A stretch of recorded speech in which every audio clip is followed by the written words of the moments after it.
In the 60s, I came upon a tuning that involved having bass strings and banjo strings and guitar strings on the neck, so that I could have a bass line and some nice inversions, chord inversions going at the same time. And hearing the alto flute inspired me to actually finally have the guitar built. So I had Rick McCurdy in New York build me the guitar, and special pickups by Kent Armstrong, so that I had a separate bass output on my guitar. So I get this sound that actually sounds like a bass player and a guitar player at the same time.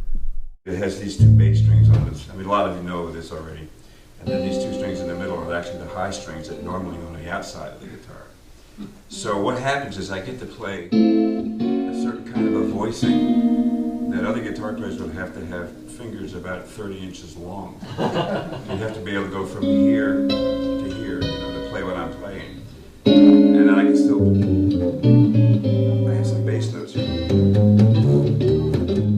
So it's a unique instrument, and the trouble is I'm tuned in the wrong key, so I'm basically transposing a fifth, she's transposing a fourth, and we truly never know what the hell we're doing. At the time that I had this guitar built, I signed an endorsement deal with Court Guitars, and they created a Joe Beck signature model of a few guitars. One of them was the Alto guitar, and I believe they built 250 of them, and it took all this time to sell them all. They've sold not a million, but a lot of the regular jazz guitars of the Joe Beck model, but the Alto guitar was hard to sell because nobody could play it.